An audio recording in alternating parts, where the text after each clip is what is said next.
Individual and team apparel with the most reliable brands like Speedline, Rawlins, and Wilson.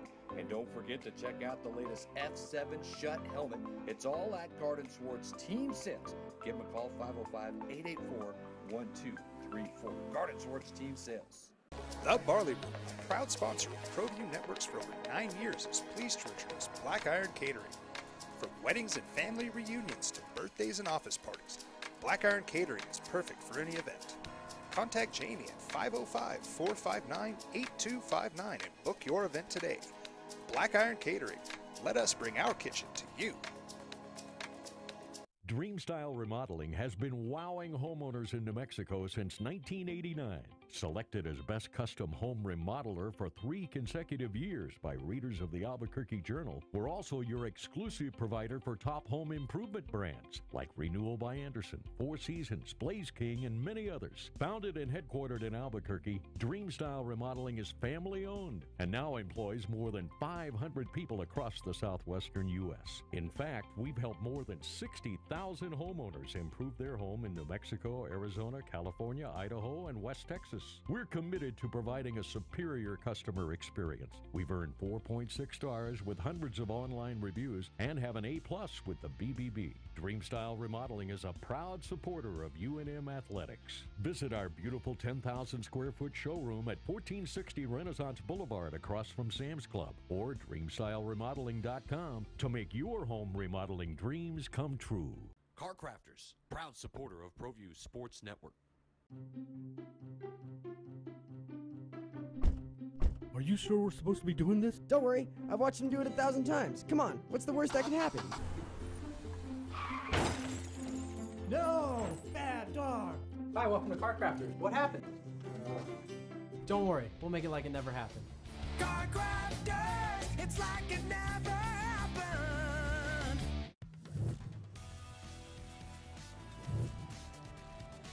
The Sports Desk is proudly presented by Car Crafters.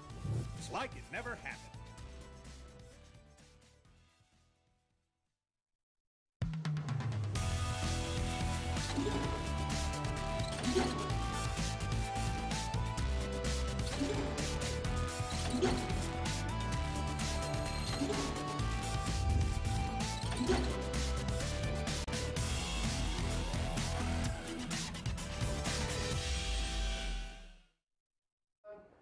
Welcome everybody to the Sports Desk. I'm Scott Galletti. Ed Nunez may or may not be here today. He had some stuff come up at work, but hopefully he'll be here later. We do have a special guest in the meantime, and we are going to talk sports here this week. And that special guest from the Albuquerque Journal, James Yotis. And James, it's not like you're busy or anything, right? No, you know, actually April is one of my biggest slowdown months. So I'm not. It's not like basketball where I'm rushed all the time.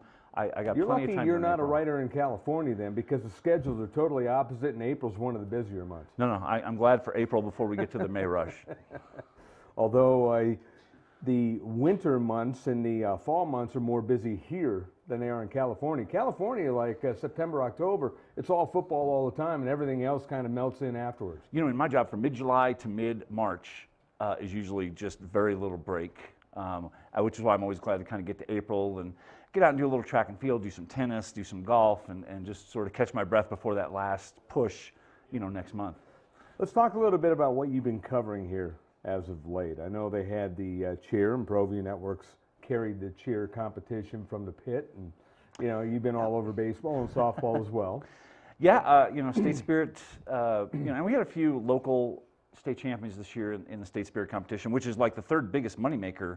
I don't think people realize that it's the third biggest money-making state tournament for the NMAA after basketball and football. So it tends to draw huge crowds. I think people would be surprised if they wandered into the pit on a Saturday during state cheer about how many people are in there. Now, granted, most of them are cheerleaders and parents, but it's still a huge money-making venture. And we had some local state champions this year, the Rio Rancho cheer team, the Hope Christian dance team, the Etrisco Heritage dance team, who is coached by Josiah Ramos's mom, it turns out, which I did not know. Nice.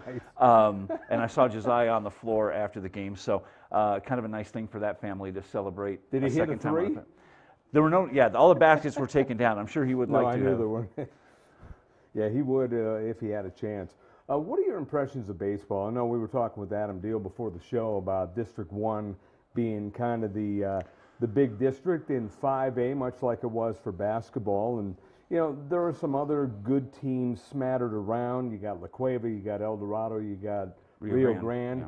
Yeah. But at Centennial yeah, Centennial, but for the most part, the big dogs are in the you know, it's District 1. It's sort of been the theme of this whole school year, right? You know, going back to the excellence of Cleveland and Volcano Vista in that district in football. You know, pretty much the entire, other than Cibola, pretty much everyone in the basketball district, the boys basketball district now, not the girls basketball district. And now with baseball, I mean, you've got Rio Rancho, Cleveland, Volcano, I think all among the top 4.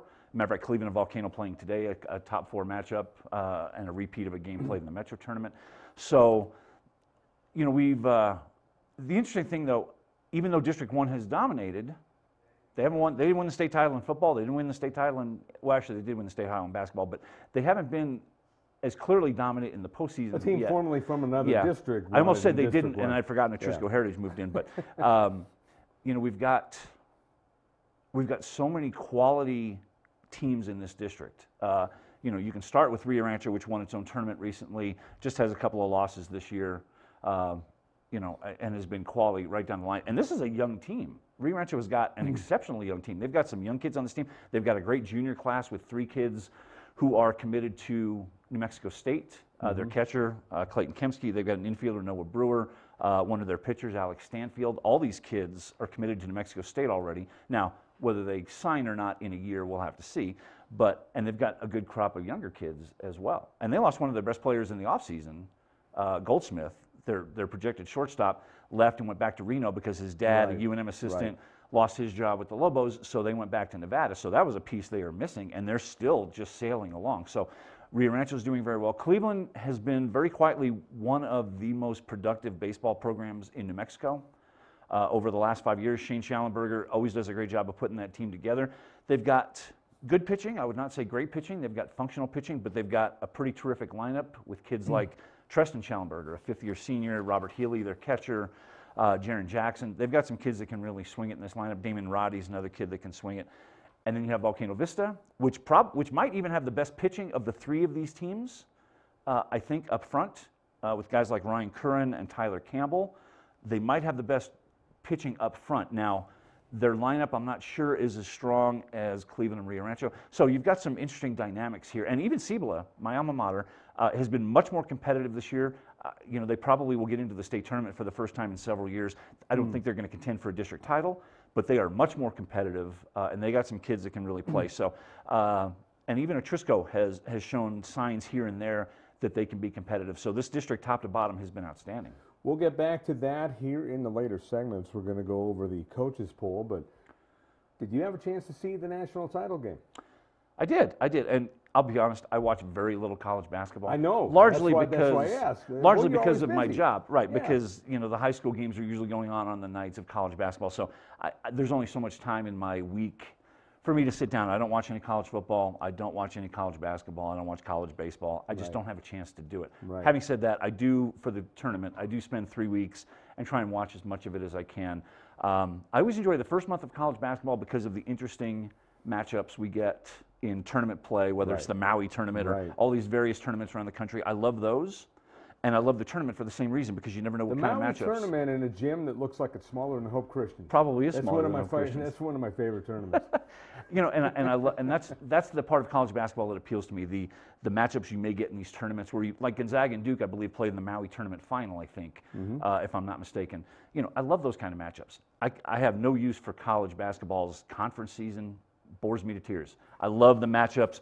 I love the non-conference matchups in the first month through about, you know, November, you know, through about Thanksgiving, and then the final 3 weeks. So I did watch it. It was very entertaining. I think I was rooting for Tech to win, but Virginia was such a great story from where they came a year ago. And I saw a great headline on Twitter today. I don't know who wrote it, and I don't even know the origin of this word, who's.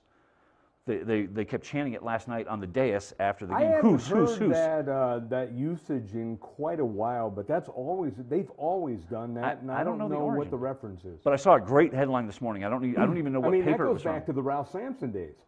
They used to say who's, and I never knew I don't have the What it slightest was. idea. But I saw a great headline. I don't even know what paper it was in. It said, "Who's laughing now?" After, after the debacle against UMBC a year ago. I thought that was you a great, wrote the headline, right? That, man, I wish I had. That's a great. Whoever wrote that headline deserves a nice little bonus. But it was a fun game. Like I said, I was rooting for Tech, but Virginia winning maybe was even the better story. Well, the story, Virginia, of course, losing to a 16, the first one to lose to a 16 last year. But Texas Tech, I like the story only because, hey, that's the kind of the rebel rouser in me. They had a guy who was at UNLV for a week and then decided he's going to Tech, and here he is in the Final Four. Matter of fact, he almost won. I was listening to some radio on the drive down to the studio today, and they were talking about the Chris Beard. UCLA ought to just write Chris Beard a blank check and just give him whatever he wants, because UCLA is having a hard time filling this post. Nobody seems to want it. Rick Barnes, I guess, just bowed out, and they were talking about if Beard was ever going to move on to a bigger program, this would be the time. Well, a good segue, because breaking news, CBS Sports just broke, Mick Cronin has officially accepted the job at UCLA. Oh, there you go, okay. So he's leaving Cincinnati. For how long? What other jobs are going to be open until he leaves there? And the weird thing is, Cronin, I don't think, was their first choice. Matter of fact, I mean, I think it's pretty clear he was not their first choice. But having said that, he's been an excellent coach. He's been an excellent coach. We know that he's been in the talks, but I know the people in LA are just livid at the whole situation. They thought it was bad that they fired Steve Alford during the season. I was in LA and I was listening to Sports Talk Radio, some friends of mine who were hosting shows, and they were talking about, why would you do that now? Unless you have somebody in the bag, why do it now? And they fired him after a bad loss. I don't remember who, but it was a team. I think it was the Liberty loss. Yeah, I think you're right. I think it was the Liberty loss. I think you're right. And that was they lost to Liberty at home, which ended up not being a bad loss after all. And then they fire him. But all that tells me is that he was on the ropes long before the Liberty game, and that was just sort of the last straw. Matter of fact, he probably started the season very much on the hot seat, and that loss was just sort of the tipping point for UCLA alums who said, "No, we'll go with an interim coach. It may not turn out well, but we would rather have that than this coach." But now, with all the coaches being well courted, and John Calipari turns down UCLA. What's that tell you? He'd rather stay in Kentucky. Yeah, I mean, he's got a great program there, but I mean, we're talking UCLA, where money is kind of a non-factor. Yeah, that's one of the few schools that could snap their fingers and come up with money. You would, I mean, in theory, I guess, and you're from LA, so you would know this much better than me. Well, that's why I'm saying this. In theory, they're not short on funds. In fact, people were saying, well, buy out this guy, buy out that guy. They've got the money to do it, and they just don't. And in theory, you would think people would just be lining up to coach UCLA. But clearly, that is an indication. There is so much pressure there because it is true. People hear it from the outside. I know from the inside, having lived and worked in LA. People expect the next coach to be the next John Wooden and win national championships every year. Why? Because they can get the players out there. Now, with their admission standards, it's a little harder to get players because they've always been a stickler for those standards, but they can get great players. But as Steve Alford found out, you rely on one guy, there's an injury. You rely on another guy, hey, he's one and done. And that's the problem. Calipari gets 6, 7, 8 one and dones and wins consistently with them, whereas Alford took his chance on a few one and dones and they all left. And then he's left with an empty bear. Every coach lives with the one and done era. I mean, it's. But what I'm saying is, Calipari, his whole team's one and done, pretty much. 90% of his team is expected to be a one and done. But he hasn't had that much success. Whereas UCLA, Alford's philosophy, we'll take one guy, two guys, and then when that guy leaves, hey, we don't have a star anymore. But Calipari hasn't had that much more success at Kentucky than Krzyzewski has had at Duke over the last 10 years, and they're all living in the one and done era, which just tells you that you're totally at the mercy of the quality of these freshmen and whether these freshmen are in it for the long haul or the short haul. Obviously, 95% of them are just in it to get their 1 year in before they're draft eligible. So, you can look right down the line, which is why a team like Texas Tech, which is a more veteran team, I couldn't believe how many seniors they had on their team. Which kind of worth. I love that story. Until last night, and I actually looked at their roster. I had no idea they had that much senior Yeah, leadership, I like because that. you're thinking that's a P5 school. They probably have freshmen, sophomores.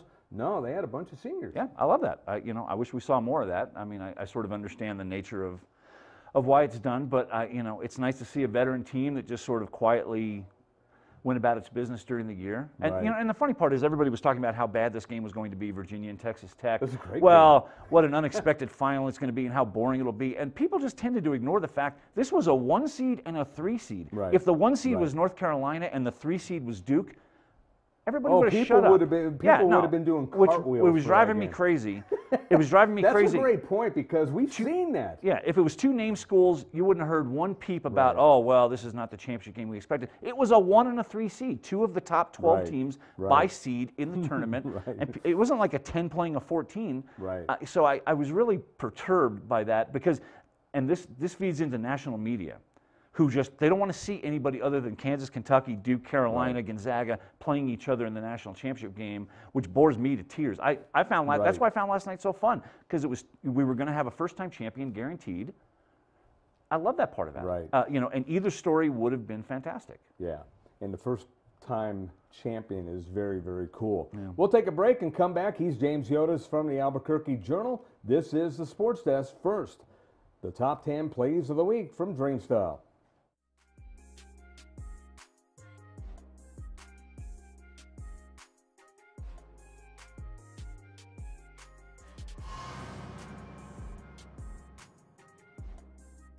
We got numbers now. Miller going to go all the way and one. Comes Taylor. Taylor, a little step through in the lane, high off the glass.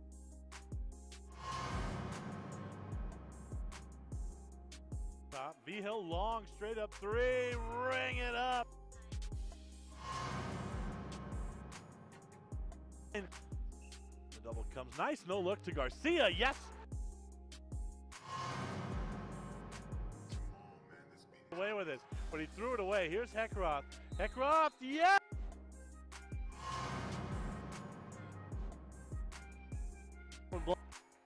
Boatman going all the way off the window.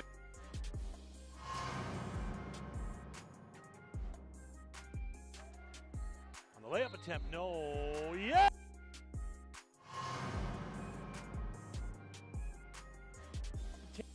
Gilliford puts one up to beat the horn, yes! Nylon! Heilman, then it's lost. Nice steal. Oh, Foster comes over from the weak.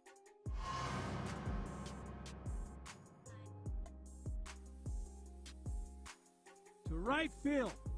Back to the fence. Looking up. That ball is gone. The Cowboys win it on a 3-run walk-off by Augie Francis. Mercy. Augie Francis does it again for the Cowboys. Celebration at home plate. The Cowboys win it 13-10 on a 3-run walk-off by Augie.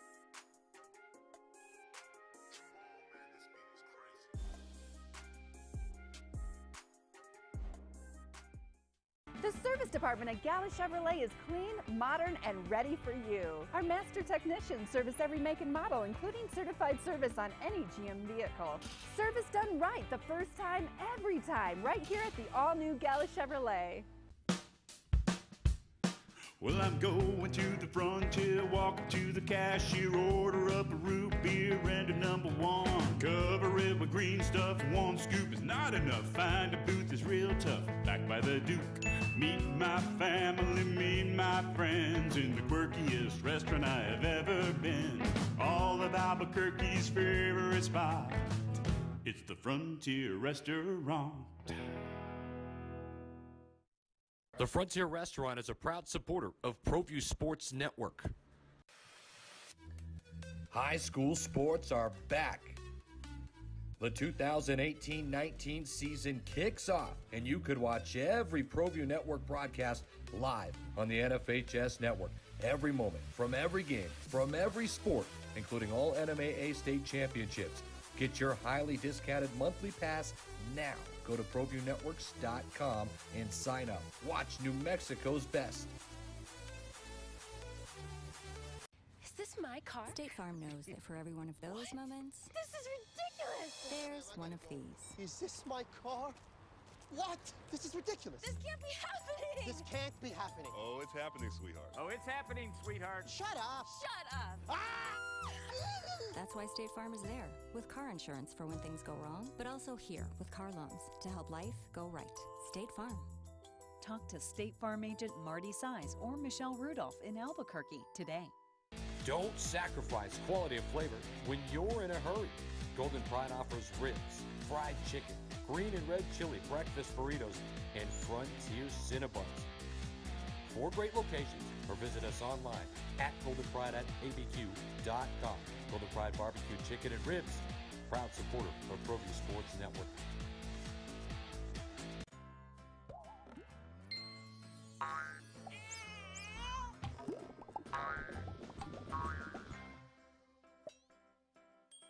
Talk to State Farm agent Greg Shamus today.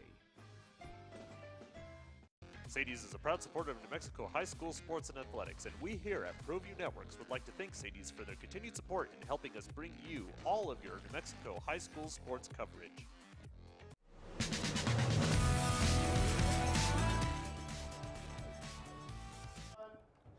Welcome back here to the Sports Desk. Scott Galletti, joined by James Yotis of the Albuquerque Journal. He co-hosts the show with me on ESPN Radio 101.7 The Team on Saturdays from 10 to 11. And I thought you co-hosted the show with me.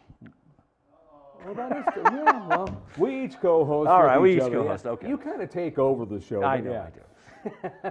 But anyway, it's been fun doing that show with you. So Yeah, that's why when we have a pinch, it's great that you're able to come here and No, I'm glad join to us help. today. Ed Nunez, unfortunately, looks like he's not going to be here. If he is, we'll put him on. But he had a meeting come up at the last moment I last understand. night. His job with the city, you never know what's going to happen. And you know, I'm glad to pinch hit. We were looking forward to doing the show too. So I know it's something that came up last Especially night. because he's a basketball guy. He can talk about basketball so much more in detail than Yeah. I can, especially thinking about last night's game. So I'm glad to pinch hit for Ed. I like it. Well, let's take a look at the softball coaches poll, the NMOT, and we'll take a look at those right now. We'll start off with the A2A. A lot of these teams out of the area. In fact, all these teams out of the area. Loving, Eunice, Santa Rosa, Jal, and Lordsburg, the top 5. Yeah, I mean, look at how South-dominated that list is. You know, Loving and Eunice are very close to each other. Loving, Eunice, and Jal are all, you know, within,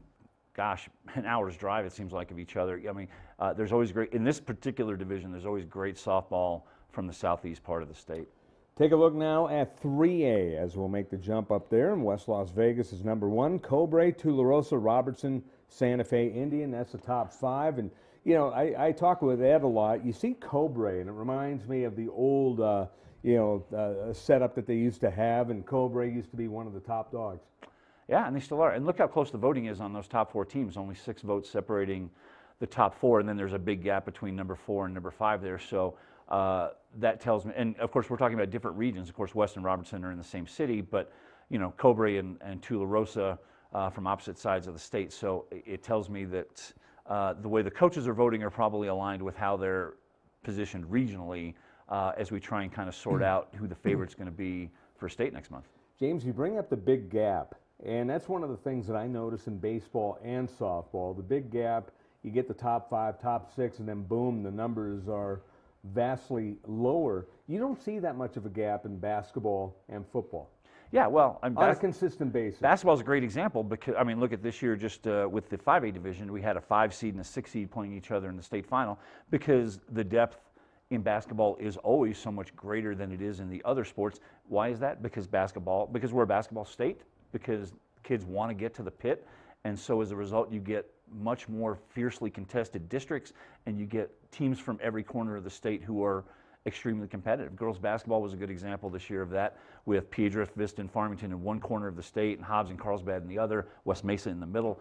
So that's one thing I think basketball has in its advantage. The kids want to get to the pit, so therefore you will end up always with much more deeper fields, and therefore you'll have that much more spread out vote as you would in a sport like softball, where a lot of these teams don't see each other and don't know a lot about each other until they get into the postseason.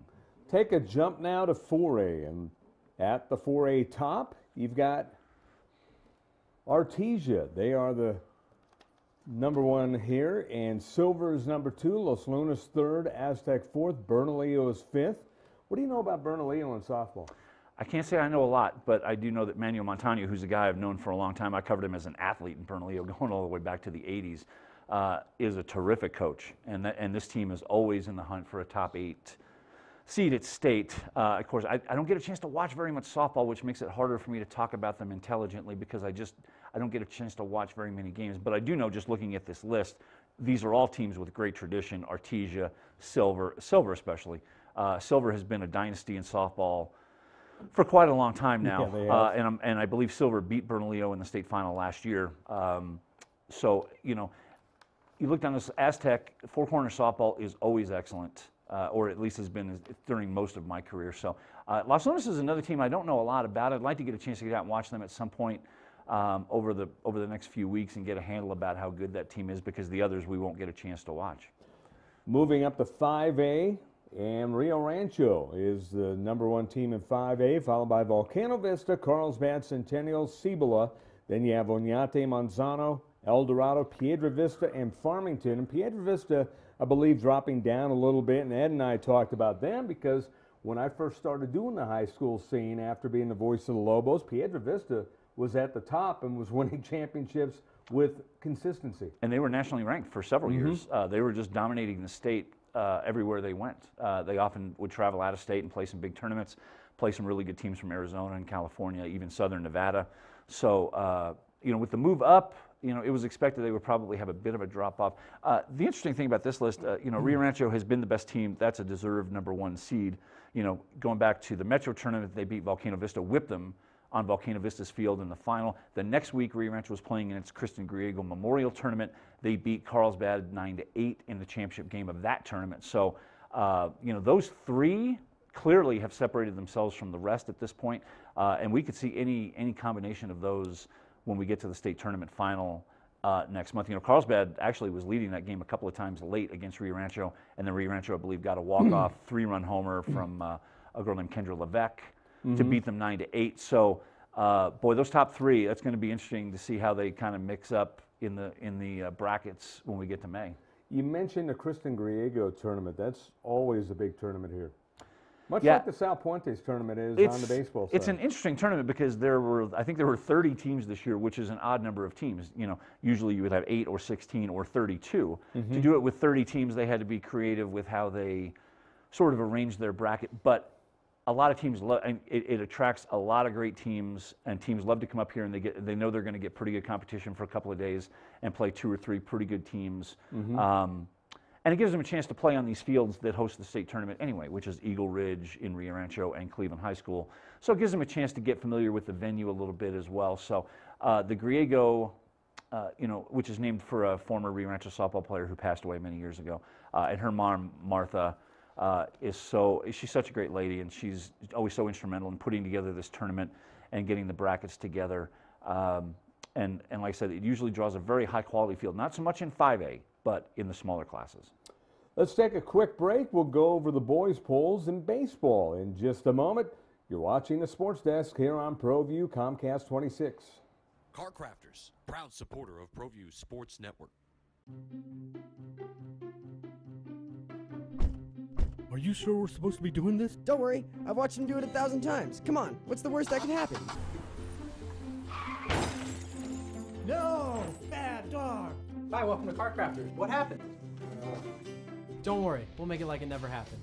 Car Crafters, it's like it never happened. Get into the game with Garden Swartz Team Sales. They have everything you need, from screen printing, embroidery, and digital printing services, high school letterman jackets, and all high school and club uniforms, and individual and team apparel with the most reliable brands like Speedline, Rawlins, and Wilson. And don't forget to check out the latest F7 Shut helmet. It's all at Garden Swartz Team Sales. Give them a call, 505-884-1234. Garden Swartz Team Sales. The Barley Room, a proud sponsor of ProView Networks for over 9 years, is pleased to introduce Black Iron Catering. From weddings and family reunions to birthdays and office parties, Black Iron Catering is perfect for any event. Contact Jamie at 505-459-8259 and book your event today. Black Iron Catering. Let us bring our kitchen to you. Dreamstyle Remodeling has been wowing homeowners in New Mexico since 1989. Selected as Best Custom Home Remodeler for 3 consecutive years by readers of the Albuquerque Journal, we're also your exclusive provider for top home improvement brands like Renewal by Anderson, Four Seasons, Blaze King, and many others. Founded and headquartered in Albuquerque, Dreamstyle Remodeling is family-owned and now employs more than 500 people across the southwestern U.S. In fact, we've helped more than 60,000 homeowners improve their home in New Mexico, Arizona, California, Idaho, and West Texas. We're committed to providing a superior customer experience. We've earned 4.6 stars with hundreds of online reviews and have an A+ with the BBB. Dreamstyle Remodeling is a proud supporter of UNM Athletics. Visit our beautiful 10,000 square foot showroom at 1460 Renaissance Boulevard across from Sam's Club or DreamstyleRemodeling.com to make your home remodeling dreams come true. Car Crafters, proud supporter of ProView Sports Network. Are you sure we're supposed to be doing this? Don't worry, I've watched it times. Come on, what's the worst that can happen? No! Bad dog! Hi, welcome to Car Crafters. What happened? Don't worry, we'll make it like it never happened. Car Crafters, it's like it never happened.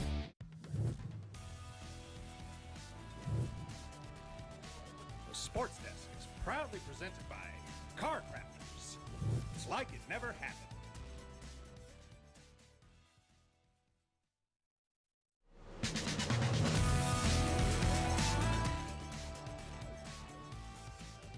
We're back here on the Sports Desk. Scott Galletti along with the Albuquerque Journal's own James Yotis and Alden Iowani, as always, our fine producer-director. And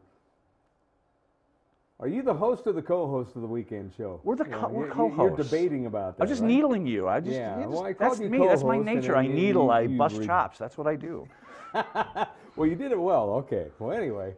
Well, James, you get top billing. Let's put it this way: you get top billing. I'm just the sidekick. I'm someone who wrote for newspapers for 7 years. Well, 7 years full time, and then also did it on the side. I know how hard this man works, and have a lot of respect for what you do, especially on the high school end, because I went through the same daily regimen myself, and it's not easy. No, it's not. You take it in stride, and the thing is, and we've talked about this on our radio show on ESPN Radio 101.7 The Team, is the fact that you got to love what you're doing. Otherwise, people know you don't. Yeah, and I started covering high schools for the Journal in March of '85, and I was just 18. I had just turned 18 that last December. So, I've been covering high schools in the state a long time, and it's something I still love to do. I will say the biggest thing I've learned during my career, and I still love to do it, and I still, I think, work pretty hard at this job. The biggest thing I've learned is just how to pace myself during the course of a 9-month school year, because I always kid with people. I feel like I've been in high school my whole life. When the kids are in school, I'm in school. When they're on winter break, that's a time for me to catch a break. It's funny that you say that. Except that I don't get spring break off or fall break off. I don't get Veterans Day off. We all, journalists work through every holiday. Right. So I still love what I do, and it still is a great beat because it presents me with so many great story ideas during the course of an average school year. Now I'm not going to go through some of the best ones I've had this year, but I've had 5 or 6 outstanding stories, at least I thought so, in terms of topic. I'm not talking so much about the way I wrote them, but just in terms of their topical value and their news value and just their interesting nature. You get that every year. You just never know where a certain school year is going to point you, what direction it will point you. I love that about high schools because there's a different group of kids and coaches and fans every year, and it always presents me with different ideas for stories. And I still have 2 or 3 coming up here in April that are really interesting that I'm going to be working on. So I love that about high school sports. I don't think the guys in our office who cover the Isotopes or the Lobos, they don't have the same diversity because they're just covering one team. I've got literally, although I focus on the Albuquerque area, really, I mean, everything is fair game. Every school in the state, if there's a great story to be told, I'd like to be able to tell it if I can. Like a group from Roy and Mosquero, a girls basketball team that just had 5 players. who a co-op agreement where they often had to travel just to practice and had to come up with a neutral uniform because neither school could agree to wear their own uniform or their own mascot. Right. Interesting stuff like that you can never plan for, and they just pop up. That's what I love about high school sports. Every year is different from the next, and always presents me with so many great story ideas. And that part I love. Now, having said that, I'm getting a little bit of senioritis, and I'm looking forward to the end of all the May State tournaments, so I can go on vacation for June and kind of leave it all behind for a little while. Well, it's kind of funny because the newspaper, when you're writing the features, that probably was the most fun part that I had, was telling those stories about kids and even major leaguers and such. I got to do one of the first features I got to do at my original newspaper was on Kevin Millar.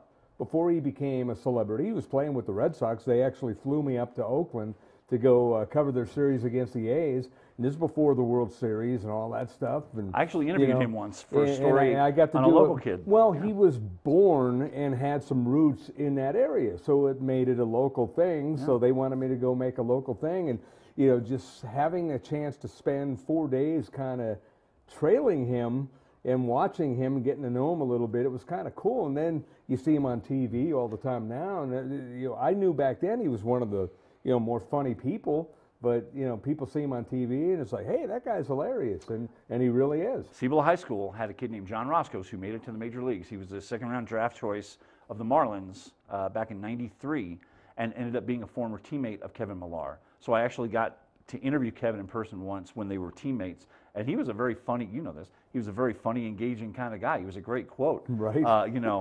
And he was much better than my subject matter, John, who's a great kid, but he was not like a very demonstrative kind of kid.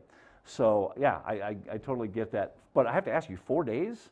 Well, I'm lucky if I get 4 hours to trail one of my subjects. Well, here's the thing. They sent me up, J.J. Arrington, who went to College of the Canyons by way of North Carolina and ended up playing for the Arizona Cardinals, he went to Cal after College of the Canyons. So during that trip, Cal was having their workouts, their preseason workouts, because I think it was in August.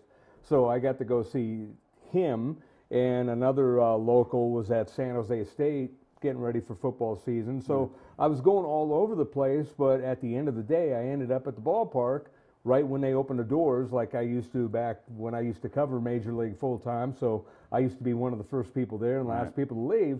And the minute they opened the clubhouse, it's like, okay, and we had it all set up with the Red Sox media relations department. So once I got there, basically until they closed that clubhouse door and we were up in the press box. That's great access. I was all over. I was kind of standing in the background half the time, but just watching him, relate with his teammates and that kind of stuff. So that was kind of cool. The thing that actually got me the writing job to begin with was a sad story, and it was someone who went to my rival high school who pitched with the New York Yankees, Corey Lytle. Yeah. I covered his funeral, and I ended up, that ended up springboarding me because I was doing a lot of editing and stuff, and that was my first break with the bigger paper.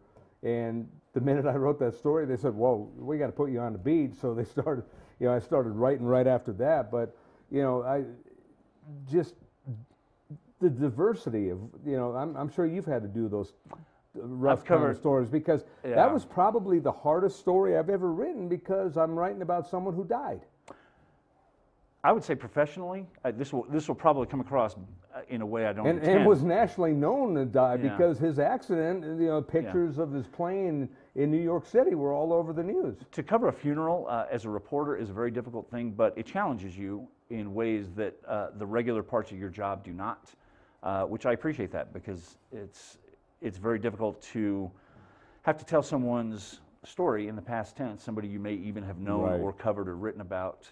And it can be a very difficult thing to be at a funeral and try and do it in a professional way. This wasn't just a funeral. This was at Forest Lawn in L.A., where there was probably a thousand. There was probably 1,000 people at this funeral, including the whole Yankees team, which flew on their charter to come in. You got to talk to a couple of the players to get quotes, but for the most part, they just flew in, attended, and flew out right after. Yeah, they flew out from the local, from Ontario or Pomona, one of the little local Yeah. I mean, they were like in and out like they were at a game. Yeah, they're difficult. I've had to do several, maybe not on that scale, but I mean, they can be very difficult and challenging. But professionally, you know, it stretches you as a reporter and forces you to but I was think able about to, things in a I new was way. able to get the stories from like the former coaches, and it helped because, you know, being that it was a rival school, I knew all these, like you, I knew all these coaches there. Yeah. And everything, so they didn't mind telling me their stories, and they were telling me stuff that they said they hadn't really said before, but they wanted it out there. So it turned out a good piece, but it was still, I put a lot of work into that thing because of what kind of story it was. It wasn't like going out and doing a gamer, and it wasn't like, you know, being a host of a blog, which now would be being a host of a Twitter account and all that stuff, because that was just like every day. You know, you take pictures, you take video, you get interviews, you put them on the blog, and, you know, to me, now Twitter's a lot easier than a blog was, but. Yeah, much, yeah. Very nice. Because I hated hosting a blog, but got a lot of hits. I can't do that. I haven't stretched that far yet. Well, it wasn't that I wanted to stretch, they kind of stretched me. So they said, you're doing a blog. We also did a video sportscast. It was a stretch for me just to get started with Twitter. Of course, now I tweet a lot, as anybody who follows me knows. Sometimes too much. But you're no Jeff Grammer, though. That's true. Jeffrey is the up king here. Yeah, the rest of us are down here. He is the absolute king of the Twitter. Let's take a look now at the baseball coaches poll, as we're just having fun here with James Yotis here on the Sports Desk. We'll take a look at the 2A poll now. And looking at 2A, you got Eunice, Texaco, Estancia, Mora, and Santa Rosa, the top 5. Yeah, I mean, there's some good tradition there, right there at the top, especially with Eunice and Texaco. I don't know a lot about Estancia. I know they're having an excellent season. Mora is a team that usually from the north half of the state is usually the best of the group, so always good to see the Rangers in there. Oh, yeah, boy, I tell you, the 1A, 2A state tournament, you never know what you're going to get with them. You get such a diverse group of teams. Now, I don't put the records simply because I never know if the records are accurate, so I'd rather not put them than have one that's not accurate. Having said that, I was talking with Ed last week on the show. You look at 5A and maybe even 4A, and you look at all these teams and all the games they've played. Like, for example, Rio Rancho listed at 16-2 and Eunice 7-1, so they've only played 8 games. Yeah, hard to know if that doesn't sound right to me. If we're, you know, here we are. But all the lower divisions, in fact, Santa Rosa's played the most. They've played 12 games according to the record, and everyone else has played 8 or 9. Yeah, and maybe it's just a result of just the financial status of schools. Whatever. It costs money. There are no local teams to play. You got to travel to play everyone. Everybody's got to travel at some point, and none of those teams up there are terribly close to each other. So it would have to be financial then, because at first I thought it was. I thought maybe it was weather related. Even Eunice and Texaco there. I mean, they're both along the eastern half, right there on the eastern corner, eastern border of the state, but they're still 3 hours from each other. None of those schools are particularly close to one another. Let's take a look at 3A now, and on the 3A side, Robertson is the #1 team, followed by Santa Fe Indian. Nimmy is 3rd, Sandia Prep is 4th, Cobre 5th, East Mountain at 6th, West Las Vegas 7. You got St. Mike's, Dexter, and Navajo Prep rounding out the field. Robertson listed at 8-6, so it's kind of a dogfight there. Santa Fe Indian 11-3, Nimmy 10-4, but Robertson no stranger to winning baseball. No, Santa Fe Indians' presence there at #2 is the one that catches my eye, honestly. I mean, that's not a school that's known for its baseball.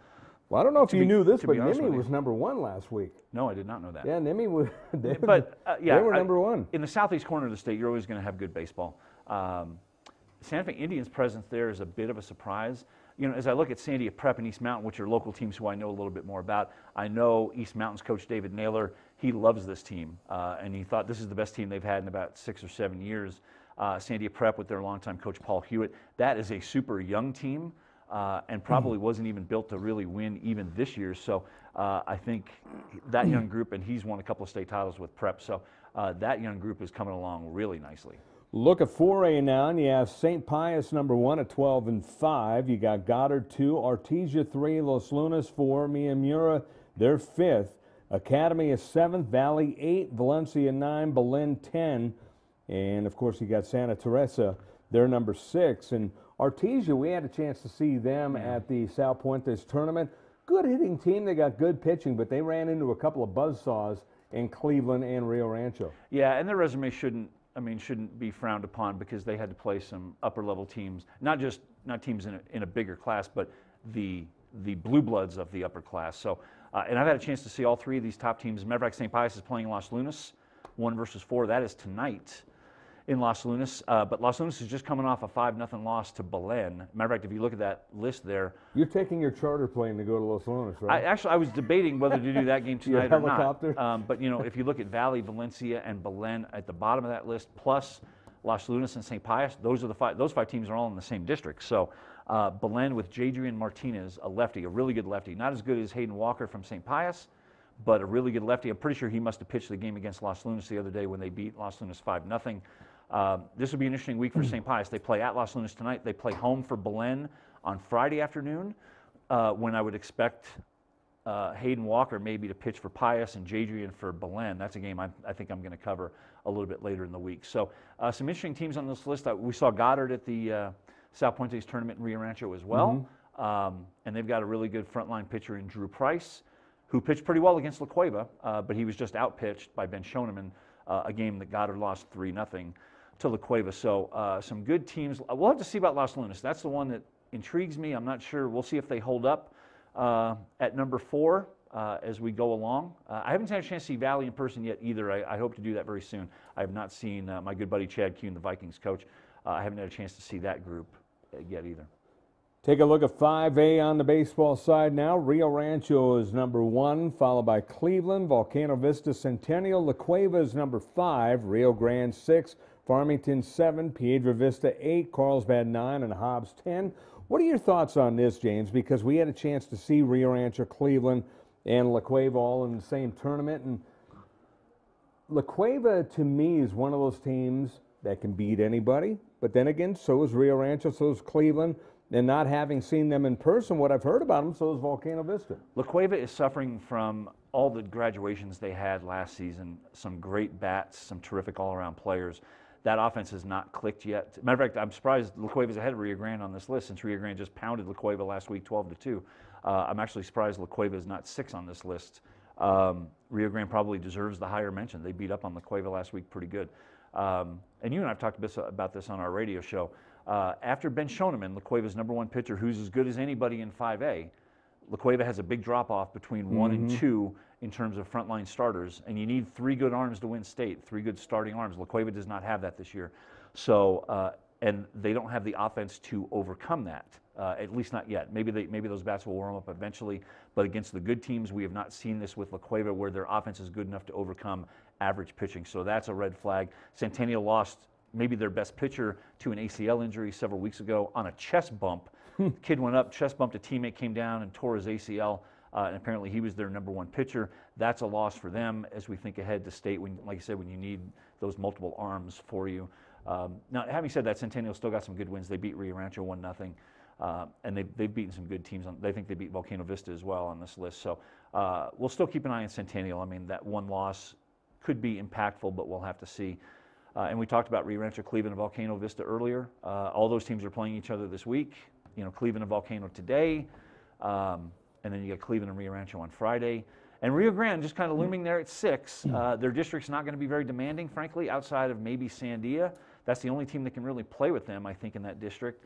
So Rio Grande's going to have a chance to get some momentum going for state, and they've got good pitching. They've got 5 kids that have signed with colleges.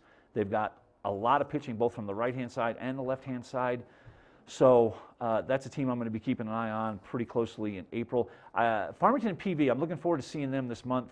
They'll both be down here to play the likes of El Dorado and West Mesa, not La Cueva, unfortunately. So I'm looking forward to seeing those two and how those two are going to shape up as we get into April. We'll step aside and take one more break and come right back on the Sports Desk. The service department at Gala Chevrolet is clean, modern, and ready for you. Our master technicians service every make and model, including certified service on any GM vehicle. Service done right the first time, every time, right here at the all-new Gala Chevrolet. Well, I'm going to the frontier, walking to the cashier, order up a root beer and a number 1. Cover it with green stuff, 1 scoop is not enough. Find a booth is real tough, backed by the Duke. Meet my family, meet my friends in the quirkiest restaurant I have ever been. All of Albuquerque's favorite spot. It's the Frontier Restaurant. The Frontier Restaurant is a proud supporter of ProView Sports Network. High school sports are back. The 2018-19 season kicks off, and you could watch every ProView Network broadcast live on the NFHS network. Every moment, from every game, from every sport, including all NMAA state championships. Get your highly discounted monthly pass now. Go to ProViewNetworks.com and sign up. Watch New Mexico's best. Is this my car? State Farm knows that for every one of those moments, This is ridiculous! there's one of these. Is this my car? What?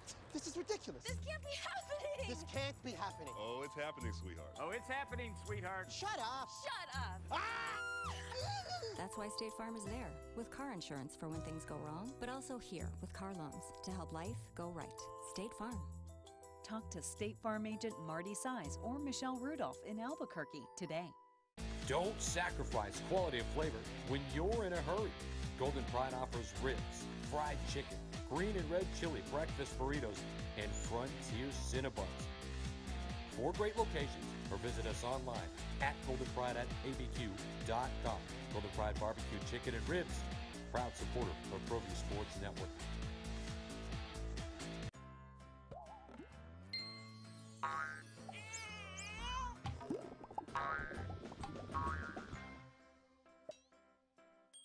Talk to State Farm agent Greg Shamus today. Sadie's is a proud supporter of New Mexico high school sports and athletics, and we here at ProView Networks would like to thank Sadie's for their continued support in helping us bring you all of your New Mexico high school sports coverage. Dreamstyle Remodeling has been wowing homeowners in New Mexico since 1989. Selected as Best Custom Home Remodeler for 3 consecutive years by readers of the Albuquerque Journal, we're also your exclusive provider for top home improvement brands like Renewal by Anderson, Four Seasons, Blaze King, and many others. Founded and headquartered in Albuquerque, Dreamstyle Remodeling is family-owned and now employs more than 500 people across the southwestern U.S. In fact, we've helped more than 60,000 homeowners improve their home in New Mexico, Arizona, California, Idaho, and West Texas. We're committed to providing a superior customer experience. We've earned 4.6 stars with hundreds of online reviews and have an A+ with the BBB. Dreamstyle Remodeling is a proud supporter of UNM Athletics. Visit our beautiful 10,000 square foot showroom at 1460 Renaissance Boulevard across from Sam's Club, or DreamstyleRemodeling.com to make your home remodeling dreams come true.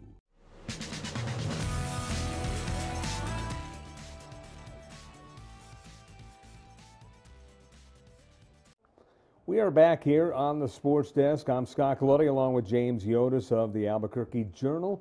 Ed Nunez will be back next week. He had an assignment here today. Alden Iowani, as always, behind the glass here, doing a great job as our producer-director. You got Jason Pohl, Josh Brown, Josh Luna. The gang's all here. And, you know, these guys do a great job. Yeah, they do. I always like being here. And, of course, my good buddy Adam Deal just off camera here. He's on camera enough. We don't need to talk to him today. Hey, he photobombed us last week. He did? It was one of the most awesome moments of the show. Very nice. That's good work. He decided he was going to photobomb. He's a good lad. He's threatened, and he finally did it. So he's a good lad. So did a good job on the Hall of Fame the other day also. Yeah, good group.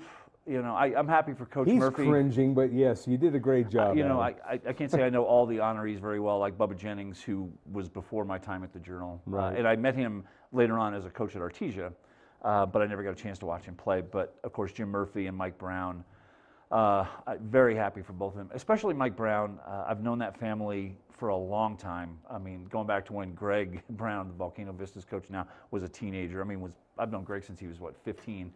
So I have a close kinship with that family. They're a great family. I was very pleased to see Coach Brown. We had him back on in December at the convention center when we had the announcement ceremony. So very happy for Coach Brown, very deserving. Coach Murphy, same thing.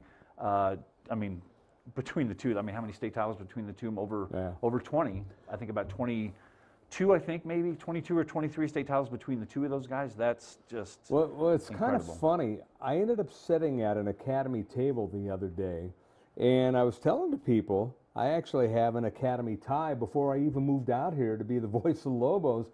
My longtime friend, he was a client when I bought and sold airtime and put football games on the radio in LA for high school.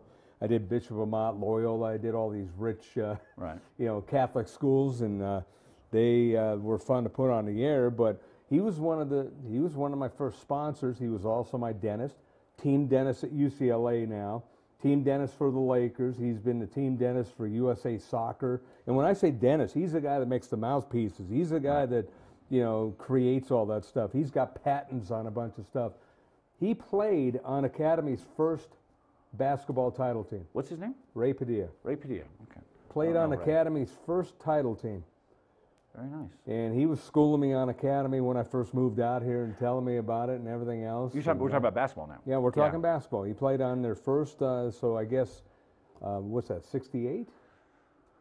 Ooh, I should know that off the top of my head, and I don't. I think they were saying 68 at the table the other day, because I was telling them the story, wondering if they knew him, because there are people that know him in town. So I wasn't sure. You know, it's funny. I was thinking about this not too long ago. Academy is one of those programs I missed their glory days. They were every bit as dominant as Hope was, maybe even more so, because Academy did it in the second largest class when they won their 6 in a row. They were in the second largest class. Hope did it in the third largest class, which is a difference. There is a difference. I mean, look what happened with Hope this year. Academy is one of those programs I would like to see get back to their glory days, but I fear, we were talking about UCLA basketball. Academy has become very much like that. It's become, the job isn't nearly as attractive as it used to be. I hate saying that because I wish it was, but when there was a vacancy this last offseason, I even called Greg Brown. I said, would you throw your hat in to go back to your alma mater? And he said, no, he's too many obstacles to have to deal with now. It's not that he doesn't love his alma mater, but he said there were just too many obstacles to have to deal with as a coach. And well, one of the guys I was sitting with at the table was Roy Morgan. You know, Roy of course, was there for a long time. I was joking with him, saying, you look a lot more relaxed now that you're not coaching. But, you know, he wasn't saying that it's an unattractive job. It's just there's a lot to it to make it successful. Right. And that's, just to be clear, we're not talking about this being an unattractive job. Just the obstacles involved are difficult to have to deal with now. Not the same as when Mike Brown was there and they were just rampaging through not just their own classification, but often beating the teams. Back then there were only 4 classes. Well, number one, I mean, the first thing that comes to mind, cost. Second thing that comes to mind, although I know California is masters of getting tuition paid for, basically you recruit players like you do in college, and all of a sudden their scholarships get paid for. But I don't know if they do that here, but that's what the bigger, you know, $20,000, $30,000, $40,000 a year schools in California, that's how they do it. But the other thing that comes to mind is grades. You got to make good grades, and that's a place where you have to make good grades, really good grades. I hope that someday a good group of kids will come back into Academy, a good group of basketball kids, and they'll go out and have a couple of really good seasons, and maybe Academy will start to get some traction again and start to win a little bit like they used to. Like I said, I'll always have a soft spot in my heart for that program. So I would love it if they someday got back to where they once were. Hard to imagine they could get back to pure dynasty reign, you know, like we have with Hope Christian now. But I'd like to see them start winning again on a regular rate and make Academy basketball a winning program again, because it's been a few years since they've had some success. Lobo baseball team, they lose 3 at San Jose State. They're home this weekend against Nevada, and Adam Deal telling us it's supposed to snow this weekend. You were saying off the air, Nevada will feel right at home. Reno? Are you kidding? Yeah, they probably deal with this into May. They probably play during probably into May. I mean, we days, deal with it maybe into early April. Right. I mean, in Reno, they probably deal with this probably into May, mid-May. So Lobos are an interesting team. I mean, they just beat Texas Tech last week, who I think was ranked in the top 10 in the country. They were number 11 at the time, 11, depending on which poll you look at. I heard 9, but I saw it as low as 5, but the main poll that everyone goes by was number 11, and that's what UNM went by as well. Yeah, nice win, but the Lobos, just from the results I've observed, you know, through our reporter Ken Sickinger, who covers them quite a bit, they've seemed very erratic. You know, that's a great win, but they've got a couple of ugly losses on this resume too. Right.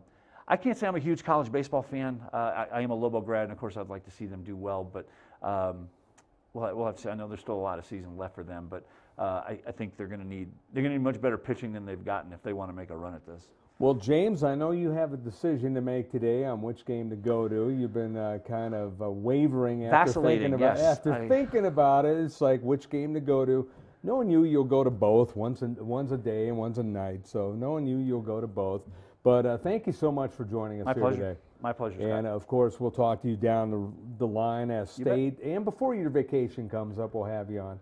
Yeah, once we get to June 1st, Usually that's it. You're hard to find after vacation. I think from like May 31st to July 1st, I'm out of here for a month. Exactly. I don't want to talk to coaches. I don't want to talk to athletes. I don't want to write about them. I just have to get away from them. Thanks to Alden Iowani. Thanks to Adam Deal. Thanks to everyone. Thank you for watching, and join us again next week. Ed Nunez will rejoin me on the Sports Desk.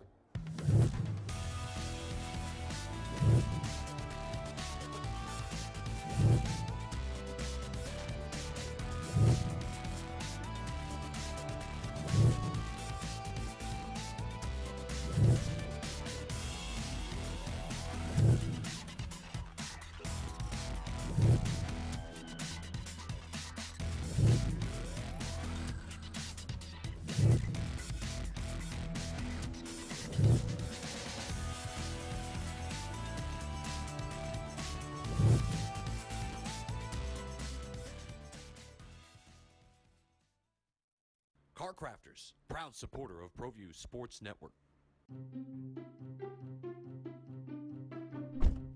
Are you sure we're supposed to be doing this? Don't worry, I've watched him do it 1,000 times. Come on, what's the worst that can happen?